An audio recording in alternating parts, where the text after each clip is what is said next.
Navidad. Arriba los árboles. Ahora las luces. No hay ningún lugar mejor que el propio hogar para esas vacaciones. Una temporada emocionante de regalos y fiestas que solo un tacaño podría odiar. Pero ¿de dónde vienen todas esas tradiciones? ¿Por qué se cuelgan calcetines? ¿Cuándo empezamos a cantar villancicos y a decorar los árboles de Navidad? ¿De dónde sacó Papá Noel el traje rojo, el trineo y los 8 renos pequeños? Hay una historia oculta detrás de todas estas costumbres modernas. El origen de algunas partes es más bien oscuro y místico. El de otras es una forma más de ganar dinero. Prepárense para la verdad oculta tras las vacaciones que tanto adoramos. Esta es la verdadera historia de la Navidad. La verdadera historia de la Navidad. Well, it's beginning to look a lot like Christmas everywhere you go. Take a look at the 5 and 10, glistening once again, with candy canes and silver lanes aglow. It's beginning to look a lot. Empieza a acercarse la Navidad. Bajan las temperaturas, caen los primeros copos y pueblos y ciudades comienzan a prepararse cada vez más pronto. En la actualidad, muchos sitios inician los preparativos justo después de Halloween. ¿El motivo? Se trata de un negocio muy rentable a nivel nacional. Cada año el gasto medio en regalos y decoración en los Estados Unidos supera los 15.000 millones y medio de dólares. Hay Papá Noeles en todos los centros comerciales del país y trineos llenos de juguetes. También hay luces. Muchas, muchas luces. Nos gustan las luces. Como niños, nos gusta subirnos al coche y recorrer varios barrios solo para contemplar las luces. Decralite Industries es una de las empresas de decoración navideña más grandes de los Estados Unidos. Sus diseñadores y artesanos crean los juegos de luces más variopintos para las plazas públicas y los centros comerciales de todo el país. Nos gusta lo grande. Nos gusta que nuestros renos sean grandes, que nuestros árboles sean grandes. Los 800 kilómetros de luces de Navidad que usa Decralite todos los años son mucho más complejos que las primeras luces navideñas que se comercializaron. ¿Cuándo se inventaron las primeras luces eléctricas navideñas? En 1882, y lo hizo Edward Johnson, el vicepresidente de la empresa Edison. Más tarde, empezaron a venderse juegos de 12 bombillas por $12, que hoy en día equivalen a 280.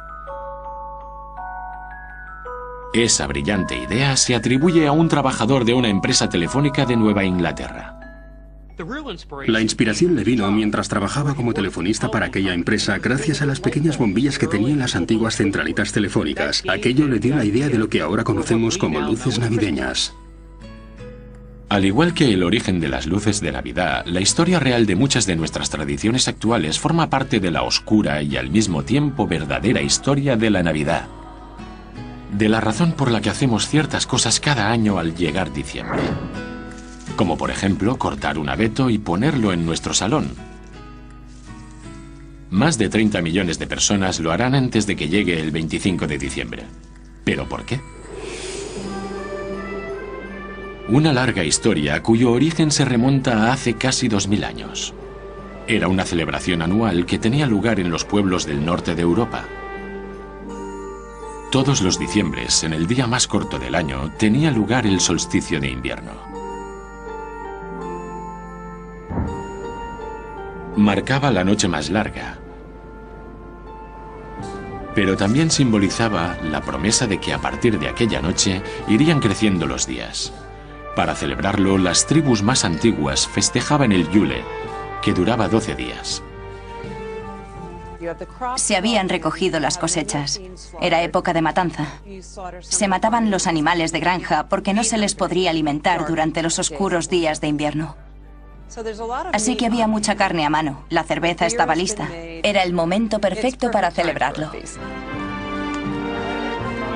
Los nórdicos quemaban un tronco gigante de Yule durante 12 días festivos, en los que llenaban sus casas de hojas de árbol perenne, abetos y acebo. Con el paso de los siglos, la idea se fue extendiendo hasta el punto de reencarnarse en la tradición cristiana moderna de colocar un árbol de Navidad. Hoy en día, dicho árbol es el elemento básico de esas fiestas. Un año cualquiera, los granjeros estadounidenses cultivan 350 millones de árboles para Navidad en 15.000 plantaciones específicas diferentes. Más o menos un árbol por persona en todo el país. Las plantaciones se renuevan constantemente.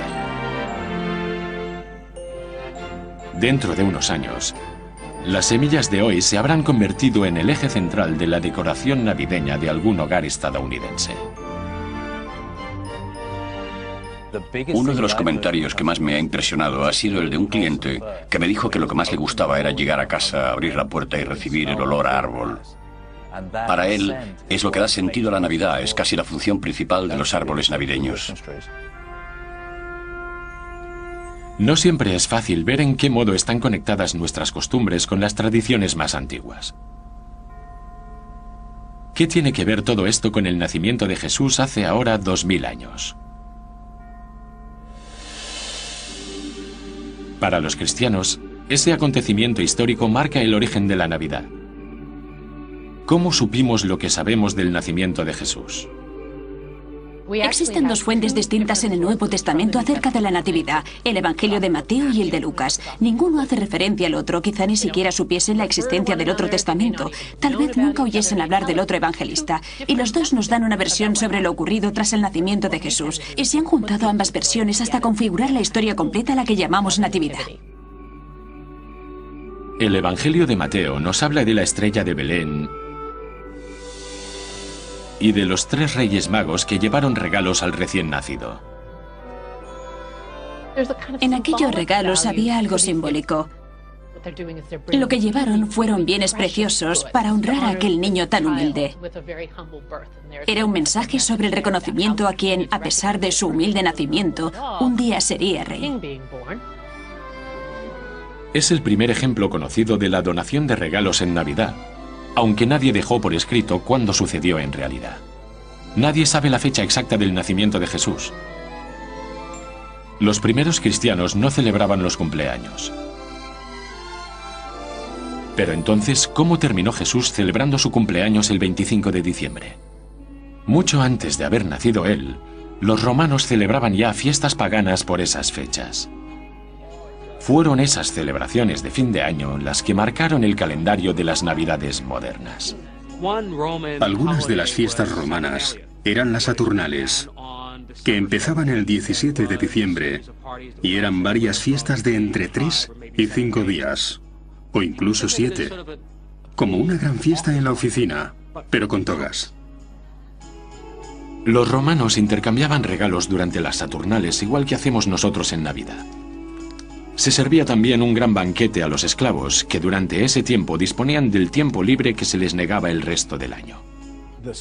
La segunda fiesta es Año Nuevo. Las celebraciones duraban 5 días y eran muy divertidas. Y entre las Saturnales y Año Nuevo celebraban el cumpleaños de un dios romano, el 25 de diciembre. A aquel dios, Mitra, junto con otro dios, Sol Invictus, el Sol Invencible, se los honraba el 25 de diciembre. Como se trataba de una fecha muy próxima al solsticio de invierno, fecha que también celebran las tribus del norte de Europa, los romanos encendían hogueras y velas para echar atrás la oscuridad, origen de las modernas luces navideñas. El solsticio de invierno es el día más oscuro del año. Es aún de noche cuando te levantas y también está oscuro cuando te vas a la cama. Todo el mundo está deseando ver el sol. Todos los paganos del mundo celebraban esa noche larga. Pero en la religión de Roma se convirtió en la más importante del año. Cuando el cristianismo se convirtió en la religión oficial de Roma, en el siglo IV, los líderes decidieron absorber las tradiciones paganas en vez de prohibirlas. Por eso, al final, la Iglesia decidió honrar el cumpleaños de Jesús. Como fecha para tal acontecimiento, eligieron el solsticio de invierno, 25 de diciembre. A Jesucristo se le llama la luz del mundo por la asociación de su nacimiento con el solsticio de invierno. una fecha que festejaban muchas religiones diferentes y que ayuda a situar ese alumbramiento en el 25 de diciembre. Pero como la Iglesia seguía adoptando varias tradiciones antiguas, lo que resultó al final fueron dos experiencias navideñas diferentes, una religiosa y otra que lo es menos. En las iglesias, esta fiesta se celebraba con un grado de solemnidad muy alto. La gente se reunía, encendía velas y las celebraciones tenían lugar la víspera del día de Navidad.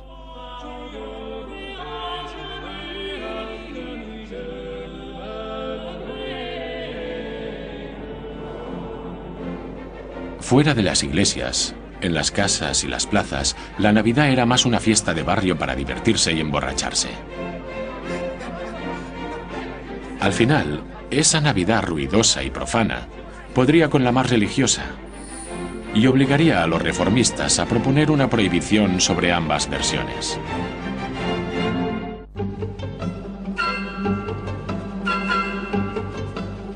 Puede que las luces y las decoraciones sean los reclamos de nuestra Navidad moderna, pero para los niños, la única necesidad real es un hombre superalegre de barba y con traje rojo. Más de 20 millones de niños estadounidenses visitan a Papá Noel cada Navidad, incluidos varios miles en el poblado de Santa Claus, un parque temático navideño de Nuevo Hampshire.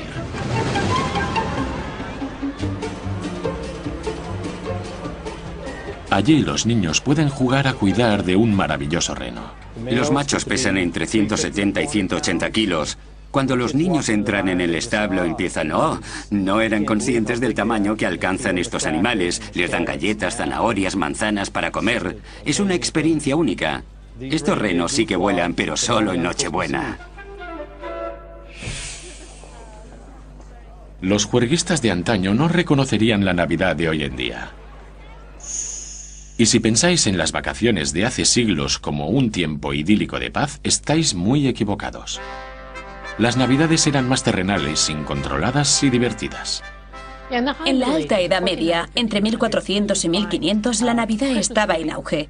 Los reyes hablaban de ella y de los grandes banquetes navideños. El intercambio de regalos estaba ya muy extendido y la decoración de luces y troncos de Yule iba ganando popularidad.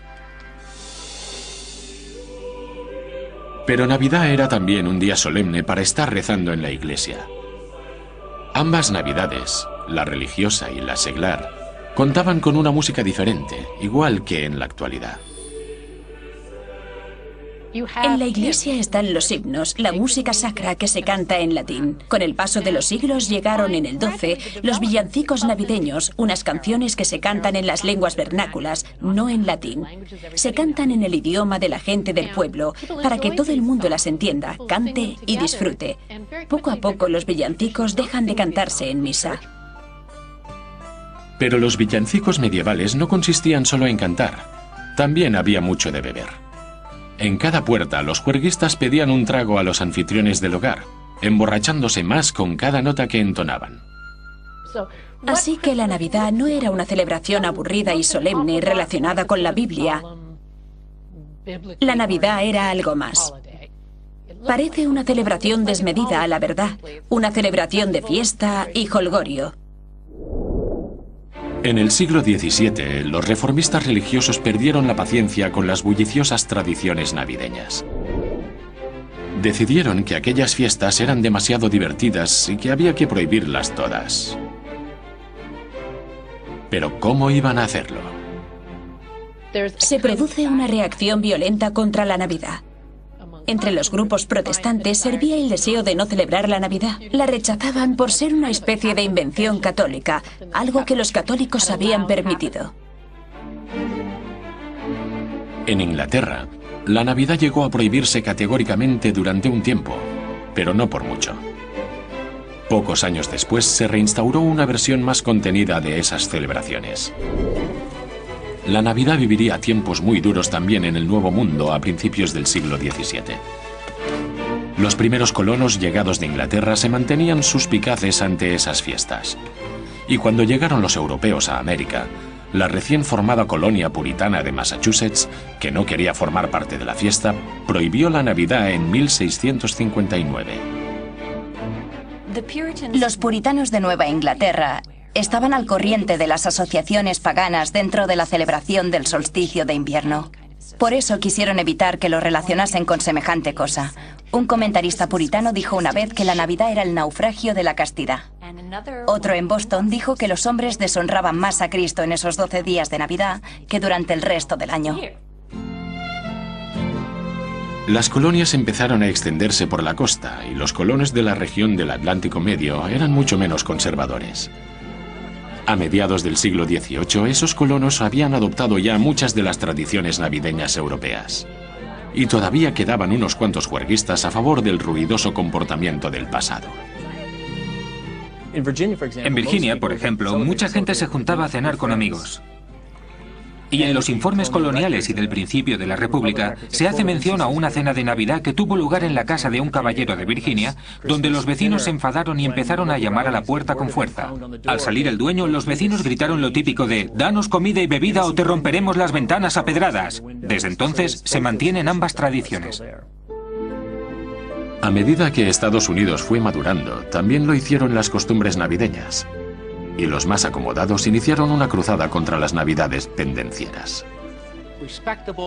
Los americanos de clase media querían erradicar el bullicio de la Navidad, esa Navidad pública que se celebraba en la calle, y trasladarla al hogar, en su lugar. Estamos hablando de gente con propiedades, con miedo a perderlas. Tenían miedo a quedarse sin sus pertenencias, por eso querían poner fin a unas fiestas públicas, desmedidas y sin control. Querían que las celebraciones tuviesen lugar en el interior del hogar, que se centrasen en la familia, en la reunión privada, cada uno en su casa. Su esfuerzo pronto tuvo recompensa. Su deliberada intención se extendió como la espuma en la ciudad de Nueva York. Sus fundadores, los holandeses, adoraban las sencillas tradiciones navideñas del viejo mundo. Y un neoyorquino, profesor de profesión y con un don innato para la poesía, cambiaría la cara de la Navidad para siempre.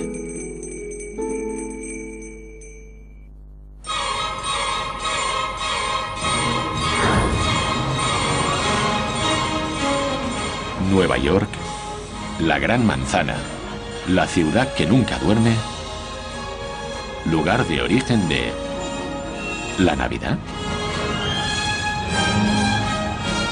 Es cierto, Nueva York ha dado forma a la Navidad seglar moderna que celebramos en la actualidad. Nueva York más que ninguna otra ciudad del mundo.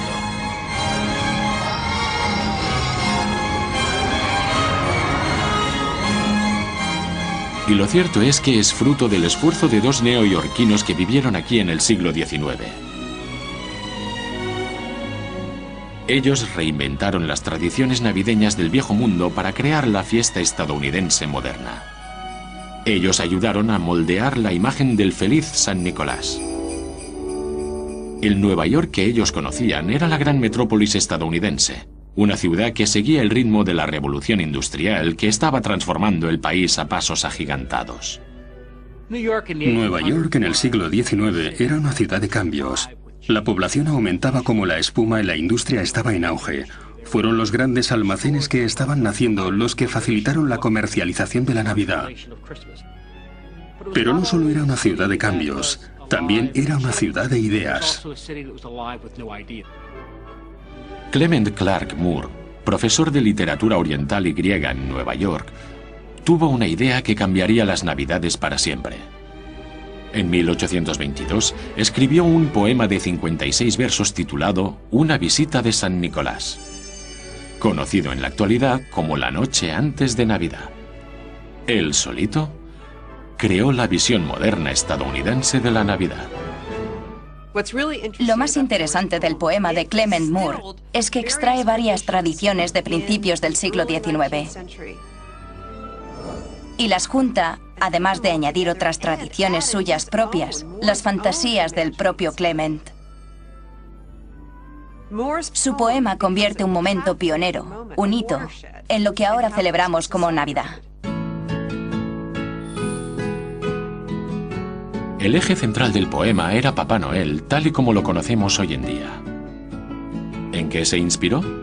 En dos figuras navideñas legendarias del viejo mundo.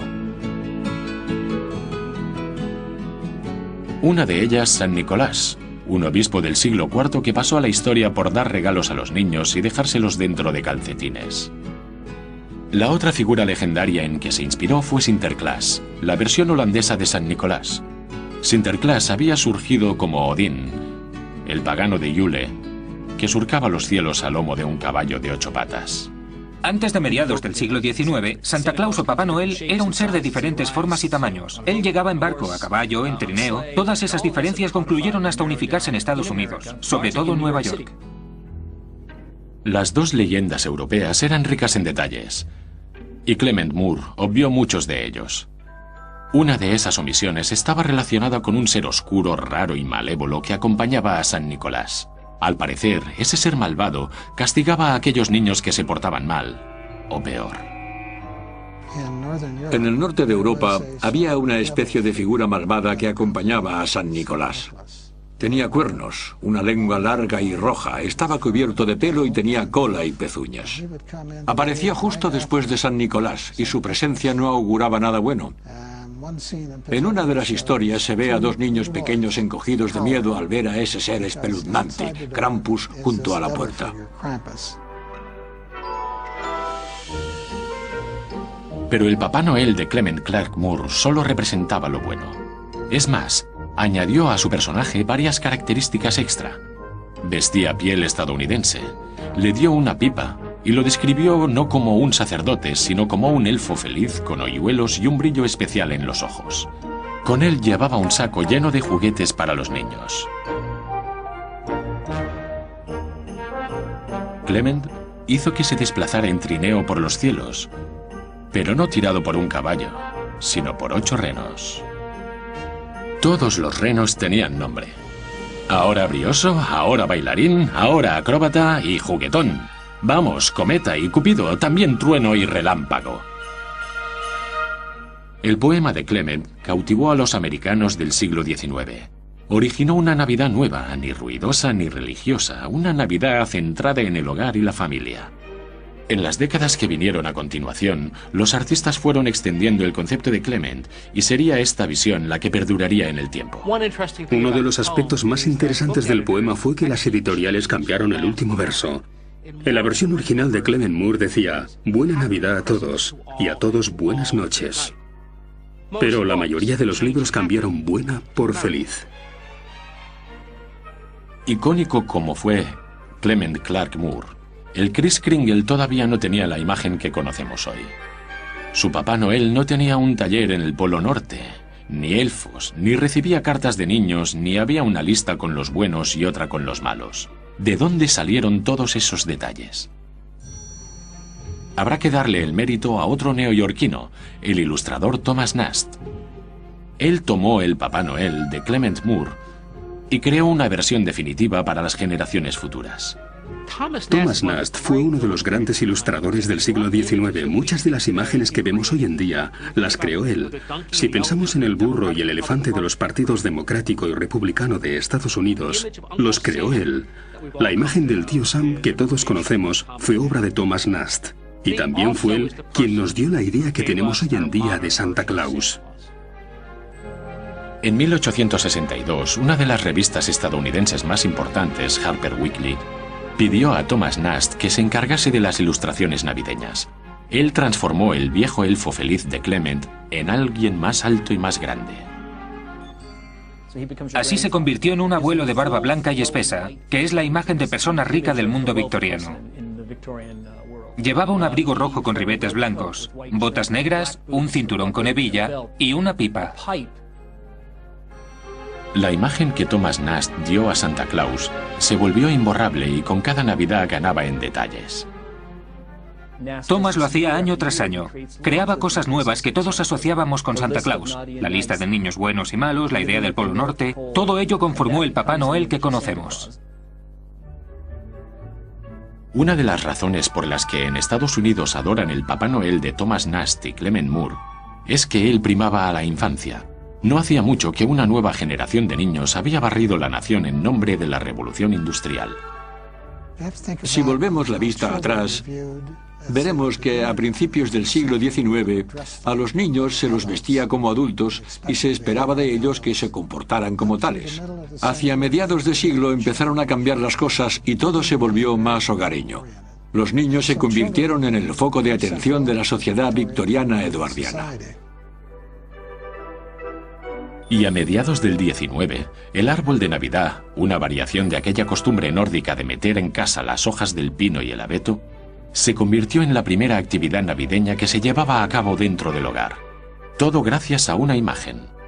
El 23 de diciembre de 1848, The Illustrated London News publicó una imagen de la joven reina Victoria y el príncipe Alberto con su familia, reunidos junto a un árbol de Navidad, algo muy tradicional en la Alemania del príncipe Alberto. Inglaterra se rindió a aquella imagen al instante. 2 años más tarde, la misma imagen de la reina Victoria y el príncipe Alberto apareció en una revista estadounidense muy popular, aunque con un par de cambios.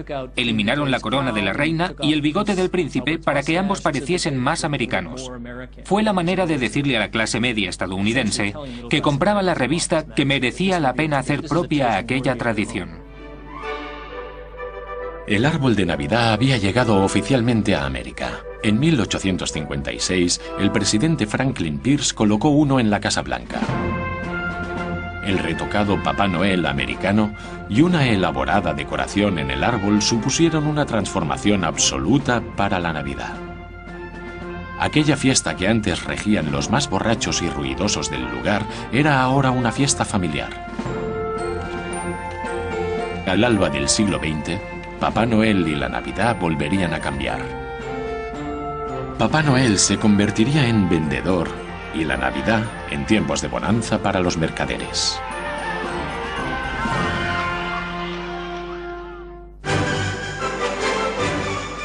Para 79 millones de compradores, la temporada navideña empieza el día después de Acción de Gracias, cuando suena el pistoletazo de salida del llamado Viernes Negro.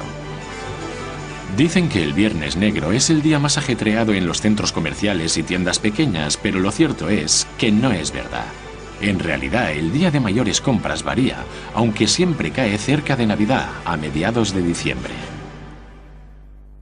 Por eso se decoran los centros comerciales y tiendas en general. Es una forma de afirmar que la Navidad está al caer. Además de mostrarse tan amables y voluntariosos como siempre, hacen ver que ha llegado el momento de empezar a comprar regalos. Pero ¿por qué se volvió una época tan comercial? ¿Y por qué hemos aceptado esa parte de la Navidad? A mediados del siglo XIX, la Navidad encontró su hogar en las tiendas y almacenes. Marcaba a los consumidores que faltaba poco para las vacaciones. El papel de regalo, las postales de Navidad, la decoración y, sobre todo, los juguetes.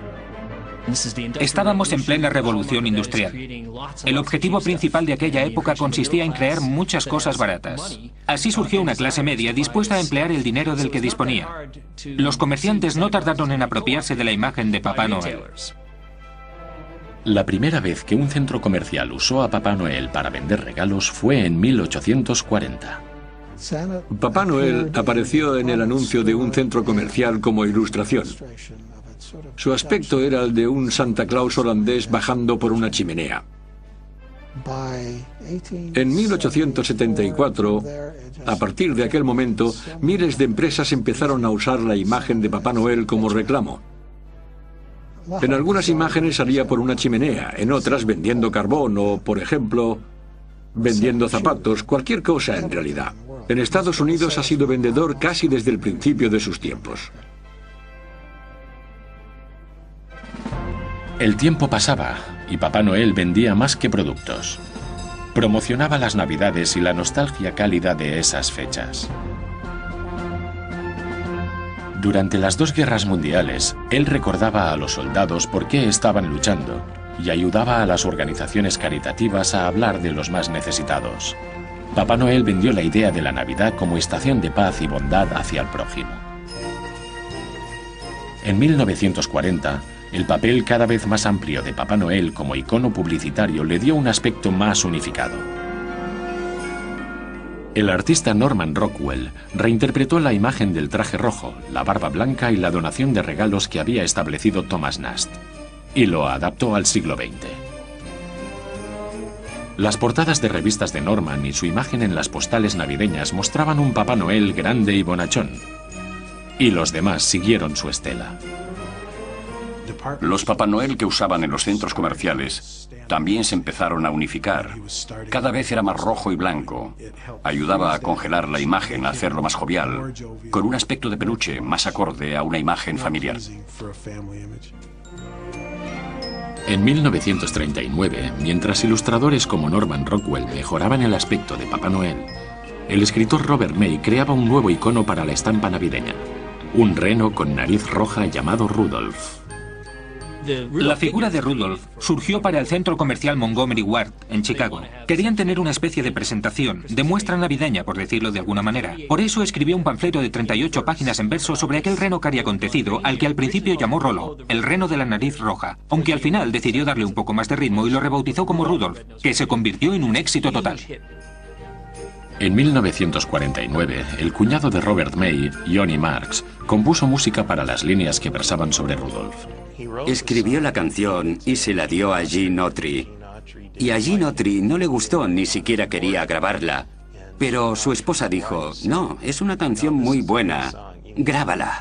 Rudolph the red-nosed reindeer had a very shiny nose, and if you ever saw it, you would even say it glows. Gene Autry terminó por acceder a grabar la canción, pero solo en la cara B de uno de sus discos. No importó, porque Rudolph se convirtió en el mayor éxito de toda su carrera. Hace más de 60 años que se canta sin parar esa historia de un reno triste que al final pasó a la historia. Es el ejemplo perfecto de una persona que no se sentía aceptada, pero que, después de aguantar las burlas de los demás, termina por convertirse en un héroe. ¿No es lo que queremos todos? Pues normal que la canción prosperara. Rudolph, el reno de la nariz roja, se ha convertido en una de las canciones más famosas de todos los tiempos, aunque sea una canción infantil. Rudolph the red-nosed reindeer, you'll go down in history. Por aquella época surgió también otra canción destinada a la inmortalidad, pero pensada más para adultos. La escribió Irving Berlin y la cantaba Bing Crosby. Se convertiría en el villancico por excelencia, Blanca Navidad. Blanca Navidad se compuso para una película de 1942 titulada 15 días de placer. Bing Crosby es el protagonista que nos muestra las diferentes festividades estadounidenses, entre ellas la Navidad. I'm dreaming of a white Christmas, just like the ones I used to know. Al principio, la canción no cautivó. Era la primavera de 1942 y acabábamos de entrar en guerra. Pero al llegar el otoño, entonces sí, Estados Unidos está a punto de cumplir el primer año de guerra y cientos de miles, casi millones de soldados, pasarán las primeras navidades lejos de su hogar y su familia. Es en ese momento cuando la canción llega al corazón de todos ellos y los invade la nostalgia. Las ventas del disco se disparan en octubre, noviembre y diciembre de 1942. Blanca Navidad ha sido uno de los singles más vendidos de todo el mundo durante los 50 años que siguieron. Ensalza los valores sencillos, los valores de la Navidad, justo lo que más deseaban los exsoldados durante la posguerra estadounidense. En 1946 encontraron de nuevo esos valores en la película navideña por excelencia, Qué bello es vivir. Qué bello es vivir surgió como una historia corta titulada El mejor regalo de Philip Van Doren Stern, que terminó en las manos de Frank Capra. Este último acababa de regresar de la Segunda Guerra Mundial, donde había grabado la serie ¿Por qué luchamos?, varios episodios de propaganda sobre el ejército estadounidense. Ganador de varios Oscar y cansado de la guerra, creó una obra de arte sentimental sobre George Bailey, un hombre que ve cómo habría sido el mundo si él no hubiese nacido. Es una película sobre el yin y el yang. El yin sería Bedford Falls y el yang, Pottersville. Se ve la otra cara de la gente y lo que podrían haber sido. Mother, what do you want? Mother, this is George. I thought sure you'd remember me. Años después de su estreno, Qué bello es vivir recibió el reconocimiento de generaciones más jóvenes gracias a la televisión. Se emitió una y otra vez año tras año, hasta convertirse en una costumbre navideña más, muy querida, y que subraya la comodidad de los rituales y la tradición. My big brother George, the richest man in town. El éxito de Qué bello es vivir demostró que la Navidad y la televisión eran una combinación explosiva. En la década de los 60, los animadores trabajaron duro para ofrecer especiales destinados a entrar a formar parte de la tradición. Uno de esos especiales navideños que se suponía iba a ser un fracaso absoluto se convirtió, sin embargo, en un clásico.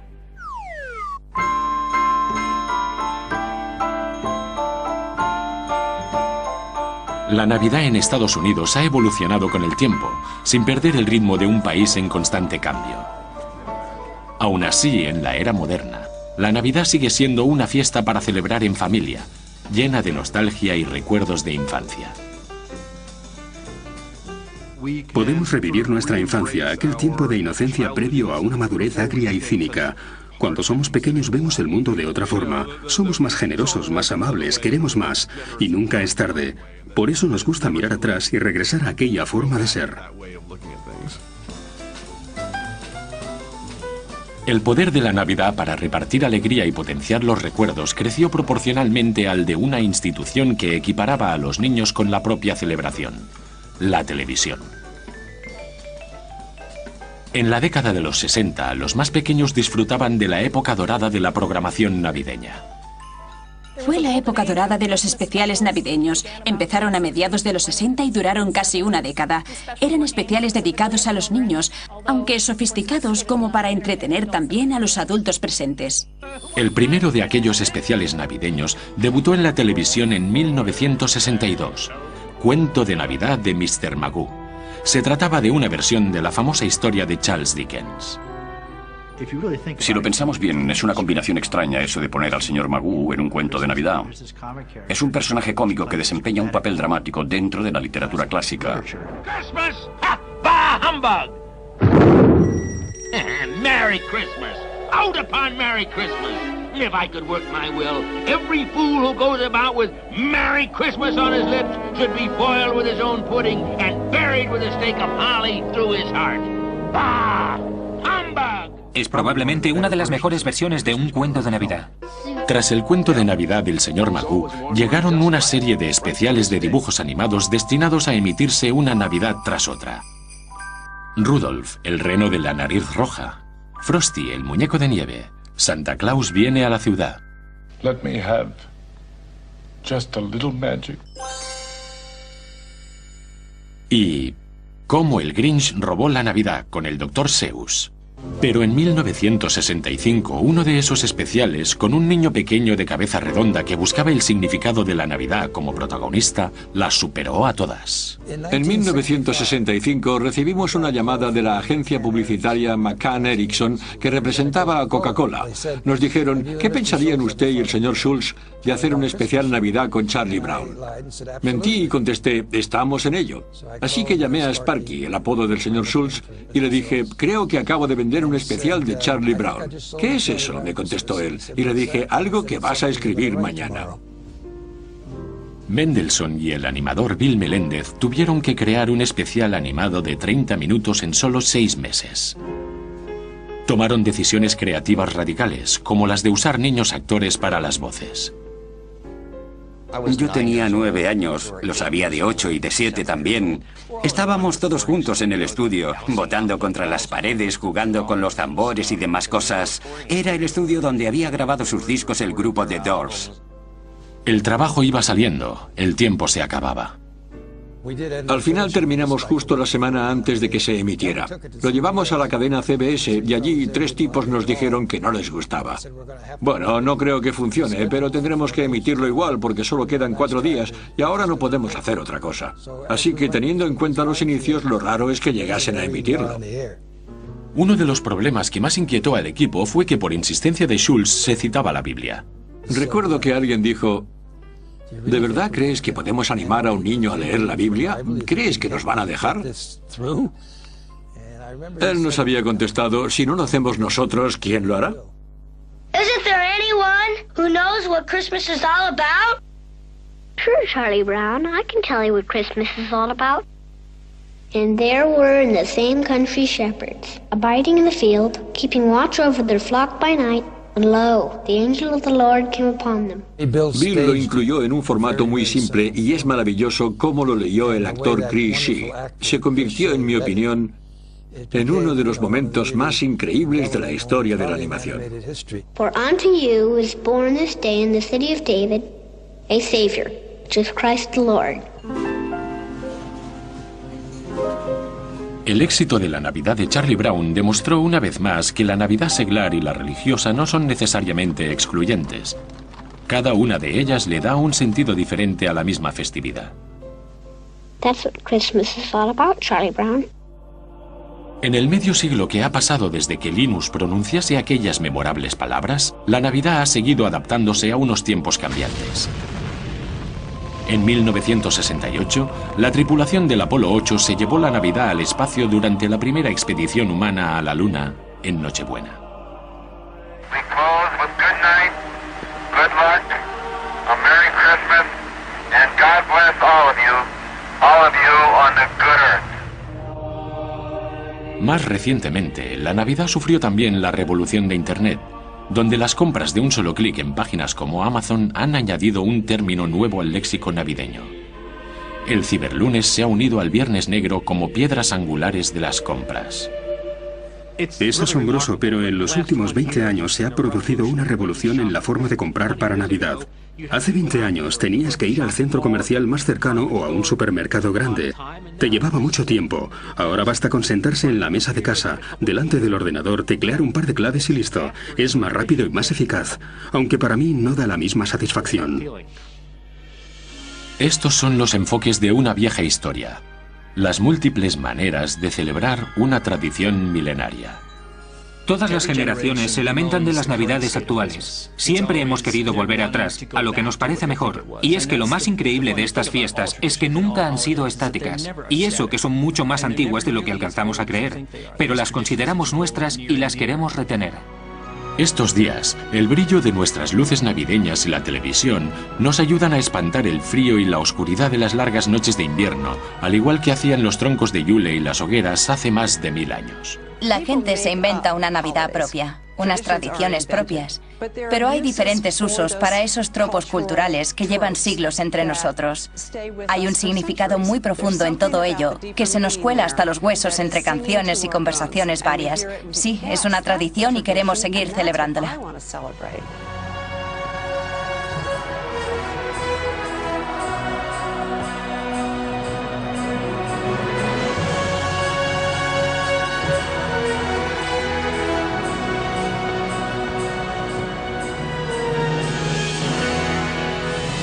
No somos capaces de recordar cuándo empezó el ser humano a rodearse de verde y encender velas por Navidad, ni a dejar colgados los calcetines o cantar villancicos, en la iglesia y en la calle.